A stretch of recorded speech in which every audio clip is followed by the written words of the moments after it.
Hello and welcome to the Home Screen Podcast. This is episode 28 and today I'm joined by my dad. Yeah, hi Joshua. Today we're going to be chatting about the film Jaws, instant classic, and this year's special year because it's its 50th year anniversary. And so alongside that it got re-released in cinemas, I think for a week or two, so we were lucky enough to go and watch it and it's re-released at The View. It works in Manchester.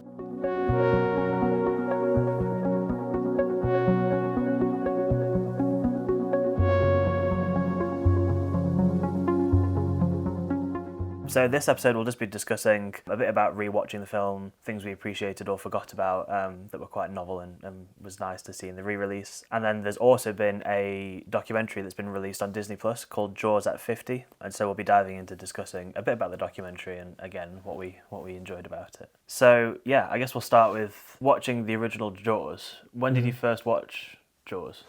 Well, it's the first time I've watched it on a big screen. Okay. Because I was too young when it first came out. Yeah. So I've only ever seen it on television. Oh right. So it was fantastic just to watch. So how old do you reckon as you it were? was supposed to be. How old do you reckon you were when it first came out? I was about 9 when it first came out.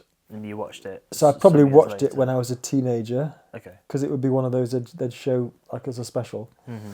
But yeah, so it's just great to see it like as it was supposed to be, and I thought it held up really well over time. Even the quality of how it looked on the screen was really good. Yeah, well, I really enjoyed it. I probably can't remember when I first watched it. It was probably sometime when I was a teenager. I think I've probably only seen it twice before, all the way through. I've seen clips of it, especially in film lectures at uni. But this is the first time I've watched it in probably 7 or 8 years. And so there's a lot of it that I'd forgot about. Like I remembered the overarching plot of the initial attack and the kind of bureaucracy of the town, of the mayor wanting to keep the beaches open and then them going on the boat. But I forgot that it was quite a few attacks happened before they went out on the boat with Quint. Yeah. And I forgot a lot of the back and forth that they have on the boat and how there's probably a third of the film is on the boat. Only a third. And I was amazed by how actually little of the shark you see until near the end. So it's all suspense. And even the deaths, there's only, is it 4 or 5 before the boat scene? And I remember in my mind thinking it's a lot more than that, but it's not.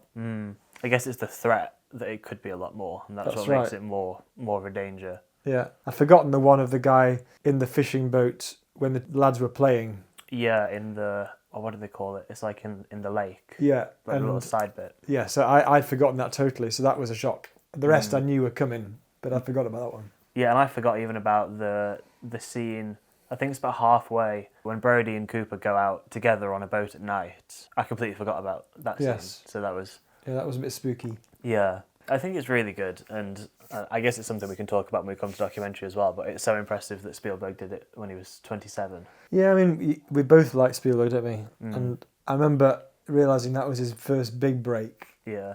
I know he did Duel before then, which was like critically acclaimed, but I think that was a made-for-TV movie. So this was his first big one, and always impressed with him. But he seemed to be, when he was younger, the director was trying to shock. So like I thought, well, is this going to be like with that and Poltergeist?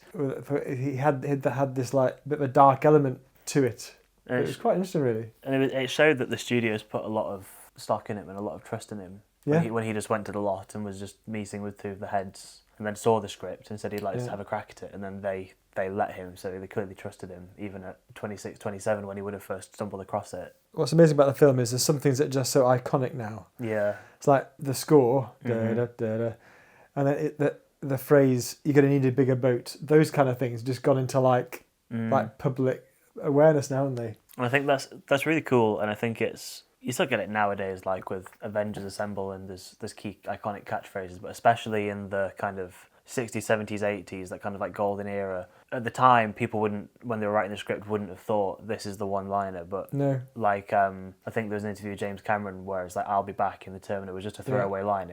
But then it became so iconic. That's right. That some things just stick in pop culture because people think they're such good one-liners. So you were saying that you studied it at college. Yeah, I probably looked at it at college as well, but definitely in film. Is it because it's seen as like a groundbreaking film, or is there something about the film that's supposed to be like quite special. I mean, a lot of people in the documentary and in interviews like Tarantino and people refer to it as being a pretty much a perfect film in terms of its pacing and its structure. I think the main thing we looked at it for in film was about the editing. Right. And I think there's a famous editing documentary, I think it's called The Art of the Cut or something, where they interview different famous editors. And there's the famous quote where they said that the editor of Jaws, it was they were splicing like individual frames off of the film and saying the difference between the shark being on screen for 37 frames or 35 frames or whatever the number is was the difference between it looking realistic and it looking like a puppet. So from an editing standpoint, that was always a case study of using the shark really sparingly for maximum effect. I thought it was quite interesting. I also thought it was quite interesting how the characters, the way they played off each other was clever, but their own stories and how they were used in the film were quite clever. Like Quint, it seemed like he was like this grizzly old seaman, but because of his war experience, he had this like haunting of this shark. And it consumed his life, and it just became his main thing. Having survived the Indianapolis, that he just dedicated his life to shark hunting because that's all he could really do. And I thought Brody was good because I'd forgotten that he didn't like water, and he was the one in the end that then kills the shark. You know, it's down to a shark and one man in the end. And I think that final confrontation where it's got the scuba tank in his mouth is such a great, the culmination of the film, but it thematically is the culmination as well, as he's on the sinking boat and he's getting close to the water, which is his fear, and the fear embodiment of the sharks coming towards him, and he has to just lock in and take the shot. It's such a great ending. It is a great ending. Loved it. Yeah. Loved it so much. It's so impressive. And I think my favourite, I mean, the action's great and the interactions, but I think my favourite scene is definitely where they're below deck and they're comparing scars. I think that's a bit of a masterpiece of a scene where it starts off jokey and then launches into his backstory, and then it gets a bit more lighthearted again, and then the shark attacks and then starts to take on water. And I think that probably 5 to 10 minute scene is so good, of even how it's shot, where it's just shot quite wide with them at the table just chatting, and then it gets very, very close and intimate with him with a shallow depth of field as he's talking about his harrowing backstory. And there's also this thing about like who's hunting who in the story. Like they got all the equipment, they got the boat, but at one point Quint then he gets so obsessed that he smashes the radio, so they can't call for help because it wants it to be a fight to the death. Yeah, I'd forgotten that as well. I think that's quite. It says something about you thought, well, something's not going to end well here. I guess as a shark hunter himself, he's looking to have his revenge for what happened. Yeah. And this seems like the perfect encapsulation of a moment where he can get his revenge of killing the biggest great white shark. And so he's like, this is kind of the moment that he chooses. So there's so many good moments in it. Yeah, so that was your favourite, was it? The scene in the cabin? Yeah, I mean, also and the final confrontation where it's sinking. But I think that the scene in the cabin's great. Like the script there is really impressive.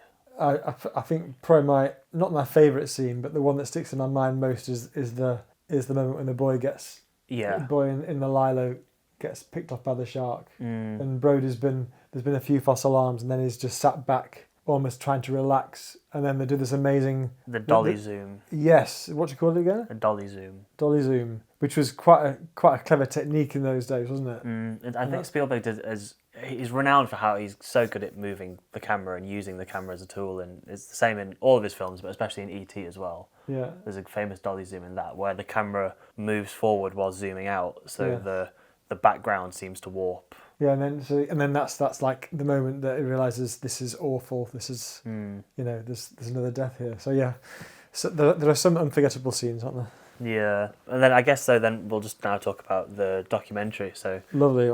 This came out. I guess it came out a few months ago, and you and Mum saw it a little bit before I did, and I've just seen it this past week. What did you think of it?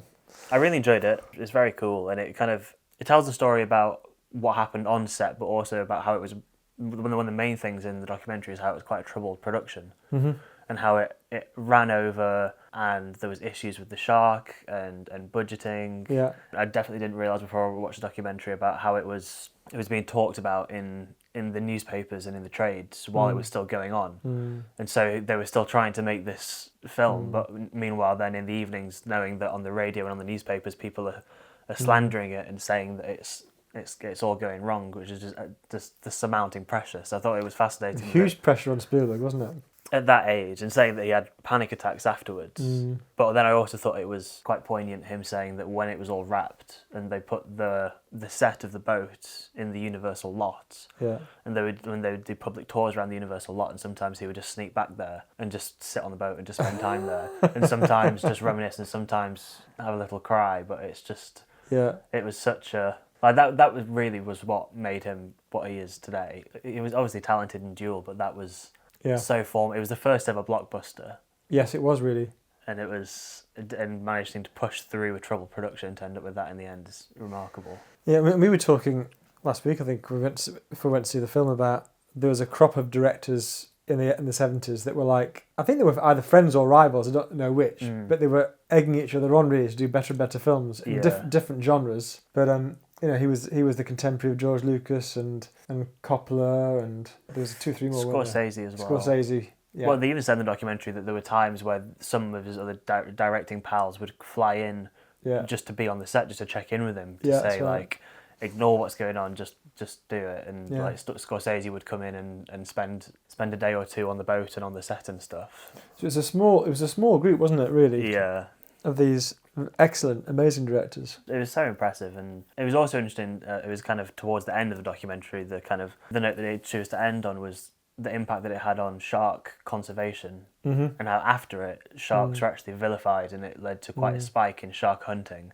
But then actually now there's so much more research in it that shark populations have rebounded, and they found better ways to film, and it's kind of raised more awareness for shark hunting within the US, because it was, I think, an 80% decline or something. So even though it was initially quite bad, and some people might still look at it and frown upon the shark hunting aspect of the film, I think now it's actually done quite a lot of good.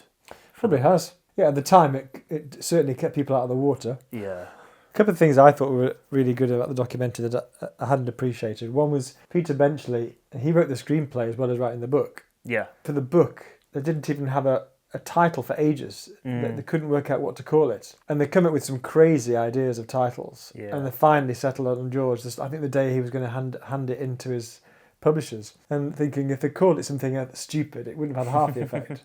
Then one other thing I thought was great was the documentary said there was only the key actors for the main roles were from Hollywood. There were so many extras from the local place that they filmed it. Yeah, I really enjoy. I'm just trying to find what the name of it is. Martha's Vineyard. Martha's Vineyard. Yeah. I thought that was incredible how so many people, the local people, welcomed it in and were acting and having speaking parts as well, not just background actors of being quite involved, and the positive impact that's had on Martha's Vineyard now. About there's merchandise and tourist shops and the bridge, the famous where they run across between kind of the lake and the sea, is now been named Jaws Bridge, and people is infamous to go there and jump off like people in the movie. So it's become, I don't know what the main kind of source of income of the town would have been before that, but it's now transformed the lives of many people in the town. The most famous moment. Yeah, it's become a bit of a film fan pilgrimage site. To go. It'd be great to visit it sometime.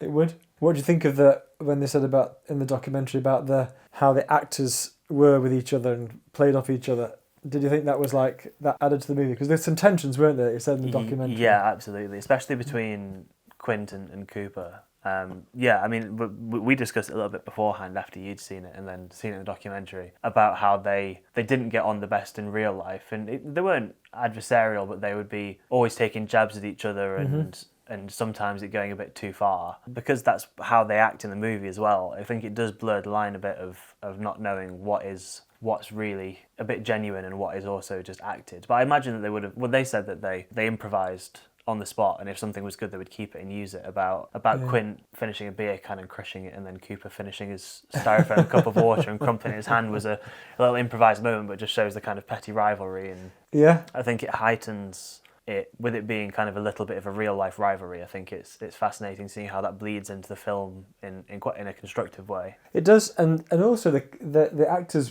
they had high profiles. Like certainly Quint, he was notorious, a bit of a difficult actor. Robert Shaw. He was a bit of a difficult actor to work with, I think. Had a bit of a reputation of drinking, but his presence on the set was really magnetic.